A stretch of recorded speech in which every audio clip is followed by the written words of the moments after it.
The sun rose over a land painted in bronze and ochre, where grasslands rolled endlessly toward distant mountains. The forests were thinning, trees dying slowly, retreating as the air grew drier each year. Rivers shrank, and herds of ancient gazelles moved farther each season, following the smell of water and the promise of green. Amid this restless earth lived a small band of early humans. Creatures not quite like us, yet more than mere apes. They were Australopithecus garhi, the daring ones who had begun to do what none before had imagined, to hunt and to gather, to shape the world with thought. Their leader was a young female named Era, her body light but strong, her eyes sharp and full of understanding. The struggle for water. The morning began with thirst. The dry wind carried dust across the valley, stinging eyes and cracking lips. Era crouched beside a shallow stream bed, scraping at the damp soil with a sharpened stone. A few drops of brown water pooled, and she leaned close to drink. Behind her, a child whimpered. The youngest of the group, Loro, tugged at his mother's leg. His face was smeared with dirt, his eyes wide and glassy from the heat. Era touched his hair gently, her gesture wordless but full of promise. I will find more. They had been moving for 2 days without rest. The forest they once called home had dried into open plains filled with dangers. Saber-toothed cats prowled in the shadows, and massive vultures circled overhead, waiting for weakness. But Era had seen something from the ridge, a flicker of green near the horizon. She pointed, grunted, and the band followed. The hunt. As they walked, they came upon tracks in the dust, hoof prints. Era crouched, her nostrils flaring. Her brother Talu, a tall male with broken canine tooth, lowered his head beside her. He grunted softly. Antelope. Their stomachs growled in unison. They followed the trail through tall grass until they saw the herd, small, wiry creatures grazing near the last of the waterholes. For a long moment, Era watched them. Her ancestors had scavenged from kills made by lions and leopards. But Era's people had begun to dream of something different, to take their fate into their own hands. She lifted a stone flake, sharp as a claw. Tala nodded, clutching a thick branch hardened by fire. The group fanned out silently, circling the herd. The grass hissed in the wind. One young antelope lifted its head, ears twitching. Too late. Era lunged forward with a cry, her heart hammering. Talu struck with his club, missing but scattering the herd. One animal stumbled, and Era leaped, her stone slicing into its leg. The creature fell, the air filled with the smell of blood and the cries of triumph. For the first time in days, the band ate their fill. Flesh, warm and raw, gave them strength. Around the kill site, scavenger birds screamed and hyenas lingered at the edges. But Era's people stood tall, driving them away with sticks and shouts. The age of prey was ending. The age of the hunter had begun. The night fire.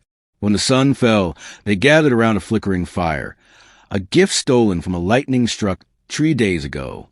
It was a thing they did not yet understand, but it had become their heart. Era fed the flames carefully with dry grass. She felt its warmth against her skin, the orange glow reflecting in her dark eyes. The group huddled close, their bodies casting long shadows across the ground. Talu gnawed at a bone, cracking it open to taste the rich marrow. Loro, now fed and smiling, played with pebbles near Era's feet.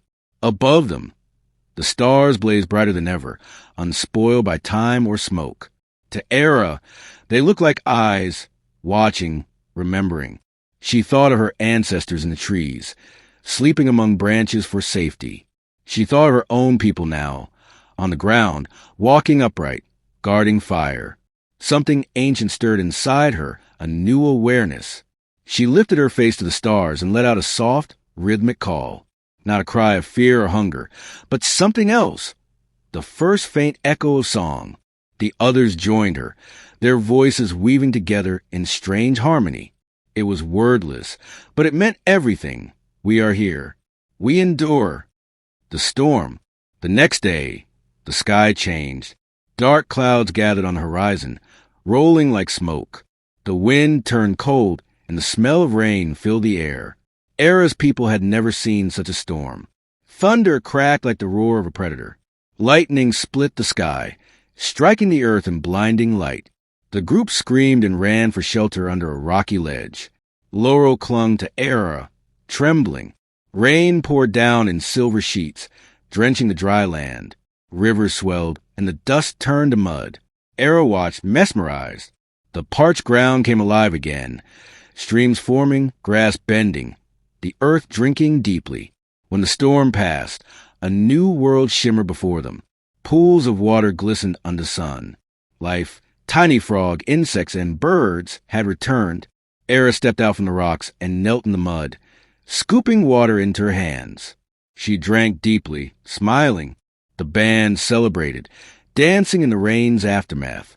Their laughter, soft, primal, and real, was the voice of a species learning joy. The discovery. Days later, hunger returned, but Era was no longer afraid.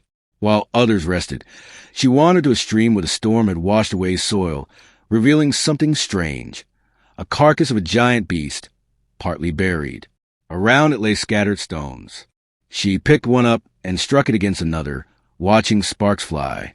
Then she noticed one flake had broken away, sharp and gleaming. She turned it in her hand, testing the edge. It cut her skin slightly. She hissed, but then smiled. A new tool, a sharper claw, a weapon shaped not by nature, but by her mind. When she brought it back to the group, they gathered around her. Curious, she demonstrated, cutting meat cleanly, scraping bark, slicing reeds. The others watched in awe. Talu reached for the stone, turning it over in his fingers. He grunted approval. From that moment, everything changed. They began to look at the world differently, not just as something to survive in, but as something to shape. The dawn. Seasons passed. Era grew older, wiser. The band grew larger, stronger. They learned to move with the herds, to follow the rains, to leave marks on the land wherever they went. They learned to gather seeds and roots, to crush them with stones, to remember which plants healed and which harmed.